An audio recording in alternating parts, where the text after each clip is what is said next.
in 2016, we had a guy that we called Captain Bengal and Andrew Whitworth, and we lost him to free agency for a 3-year, $39 million deal with the Rams, and he wanted to stay. A.J. Green has always been vocal about wanting to stay in Cincinnati. In a year from now, will you be saying A.J. Green is a Bengal, or will you be saying A.J. Green is elsewhere? And what and is it more from a feeling of like how much you love A.J. Green and follow him as for calling the games, or like do you sincerely believe that he could leave, or where do you see A.J. Green next year? I think if A.J. plays like he did in the Indianapolis and Cleveland games, where he had 15 catches for nearly 200 yards and looked at least close to the A.J. Green of old, then he will re-sign with Cincinnati. If he doesn't do much in the second half of the season and wants to be paid like one of the top wide receivers in the NFL, then I don't see him staying with Cincinnati. I'm not sure what team would pay him that way, but I think it's going to come down to his play in the final 8 games of the year. You know, the organization loves him, as we all do, for the way he's conducted himself while he's been a Bengal and the way he's played when healthy. But you've got a young core. You've got some good wide receivers. You've got to get production if you're going to pay him big bucks. So hopefully he'll play like he did in those 2 games, because that was fun to watch again. Oh, yeah, absolutely. We're big A.J. Green guys, and we've talked about it. It seemed like every week we want everybody's opinion on it, because we want to try to understand what's going to go on in the offseason. You know, we mentioned, you know, briefly as we kind of wind down, we mentioned briefly like that play with T. Higgins and the play that A.J. Green's made plenty of them, you know, over the course of the years. Those, as a broadcaster, as a color commentator, as a play-by-play guy, and we have to know, like, just with, and especially since you came in 2011, I had asked first, did you know what you were getting into when you're going to be partnered up with Lap?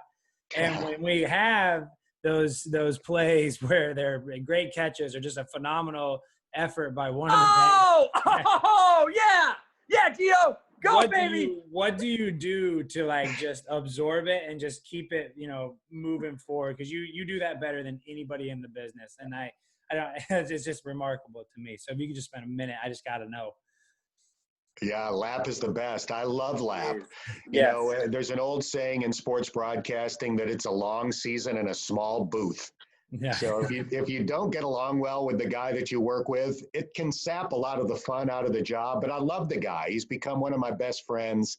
We spend a lot of time together during the season, between doing the games, doing the shows we do during the week. Under normal circumstances, we have cubicles next to each other at Paul Brown Stadium, and we would be there for several hours every day, talking, discussing what we're going to do for the next show, the next game, whatever.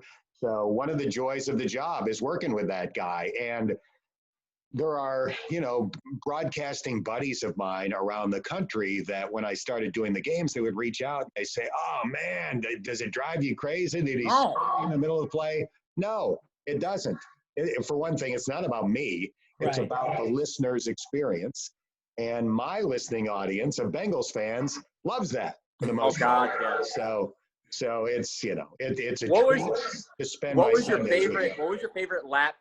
What was your favorite call with Lap in the since 2011? Because when they show it on NFL Films, that's what I love about getting Bengals content, because they put you guys. They actually and I don't always get to hear that because I'm watching the games live, not on the radio. Yeah. So when they input your guys' sound bites into it, I'm like, gosh, man, like that's the NFL Film should pay you guys for what you do for that kind of play call. So what's been your most memorable Dave Lapham call with watching the Bengals? What's been your most memorable call? You know, my most memorable call isn't necessarily like him going crazy about something. It's the sayings. It's the Lapisms. Yeah. So a few years ago, the guys at Cincy Shirts were going to put out a shirt with a great like caricature of Lap, and the thing was groin, happy groin, which is a classic Lapism. Unfortunately, he thought that, I don't know if my grandkids are going to want to see people wearing my face or want to see a shirt with my face on it that says a loose groin is a happy groin. So there are a lot of great Lapisms like that. That's what I like the most.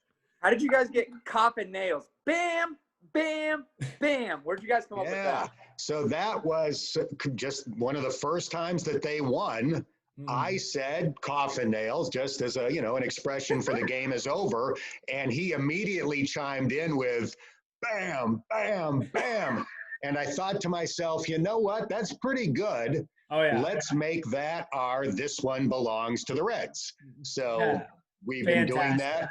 We've been doing that after wins ever since. And I'll tell you what, last year when they started 0-11, I'm like, man, I'm dying to a coffin nails, bam, bam, bam. So anytime that we get to that point in a game where it's obvious that they've got that one in the bag, I enjoy doing that, and I love hearing that from Lat. In the Adriel Jeremiah Green, did he ever give you feedback on that, or does he not know that you do that? I think that's a great call too. Because I didn't know it, but whatever he did, it's a great flow. What about how did that come about? Yeah, so he is aware that I do that. He's seen those NFL films clips. So that was kind of an interesting story. So when the Bengals hired me in 2011, I was still broadcasting minor league baseball at that point for the Pawtucket Red Sox in Rhode Island.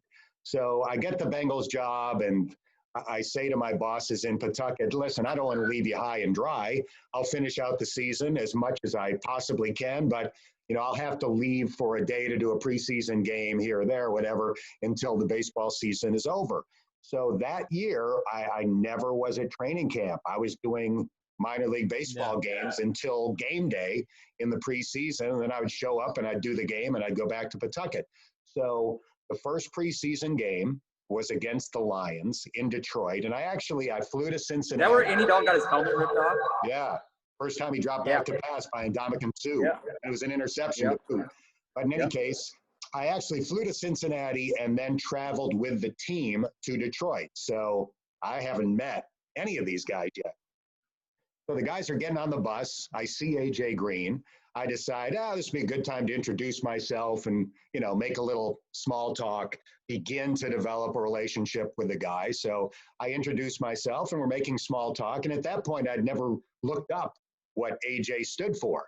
So I said, hey, by the way, what does AJ stand for? And he said, Adriel Jeremiah. And I'm like, whoa, what a cool sounding name. I've got to use that.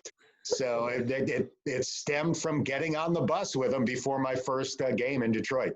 And have you had a chance to tell him about that? I've never described why, I started doing that, but we have discussed the fact that I do it, yes. And he doesn't seem to mind. Actually, after I did it a few times, I went up to him just to make sure that he didn't mind.